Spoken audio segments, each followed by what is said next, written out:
bienvenue dans cette nouvelle vidéo. Marco derrière la porte en train d'écouter la conversation de Renato avec Federico concernant l'argent que Renato a investi en Jamaïque sans l'avoir consulté. Alexandro demande à ce que tous les actionnaires de l'entreprise rencontrent Marco Vieira.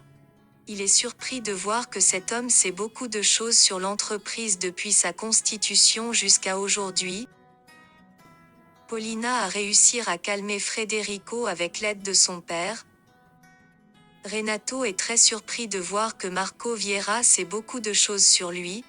Le propriétaire de la maison que Marco Vieira veut enfermer demande beaucoup de choses et des pièces d'identification avant la vente de sa maison. Isidro se sent un peu embarrassé puisque son ami Eduardo a seulement une carte d'identification que ce serait impossible d'apporter toutes ces pièces dans une semaine. Isidro tout de suite appelle Eduardo pendant qu'il est en réunion dans l'entreprise familiale des Lagos. Celui-ci fait semblant d'être au téléphone avec un investisseur, il ne cesse de répéter que de grosses sommes d'argent. Cet avocat demande un tas de papiers, mais pas les tiens. Il faut que ce soit ceux de Marco Vieira, tu sais, celui que tu as inventé. Oui, sans problème. Dans un mois, les virements seront effectués. Et pour commencer, cette semaine, ce sera 500 000. De quoi 500 000? Tu parles à Isidro? Après Marco reçoit l'invitation pour le mariage de Florencia. Paulina semble contrariée du fait que Federico a invité Marco Vieira dans le mariage de Florencia. Ensuite elle fait semblant de pleurer quand le docteur l'appelle et lui dit qu'Irène ne pourra pas venir au mariage de Florencia. Ils l'ont calmée. Mais selon lui, c'était la pire crise qu'elle ait jamais faite. Mon amour, tu dois convaincre Florencia de ne pas insister pour voir Irène. Toute cette histoire va finir par m'achever. Isidro essaie de convaincre Azucena de ne pas informer Florencia sur la mort de Maria et sur les aventures de Renato avec Paulina.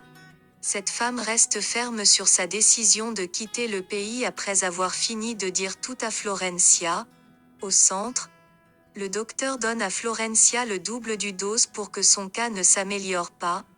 Il demande à Florencia de lui tout raconter sur la conversation qu'elle a eue avec sa sœur. Arrivée dans la maison des Lagos, Margarita a réussi à convaincre Azucena de se taire. Isidro demande à Eduardo de ne pas aller au mariage de Florencia, qu'il doit laisser le passé derrière lui, mais Eduardo dit qu'il va empêcher Florencia se marier avec cet homme.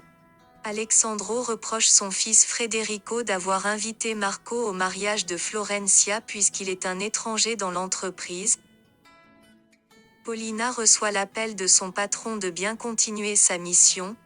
Après ce mariage, tout doit être obscur pour la famille des Lagos. Eduardo, nous avons tous notre côté obscur. Mais pas mademoiselle Florencia, mon pote. Eh bien, si elle n'en a pas, je vais l'aider à s'en construire.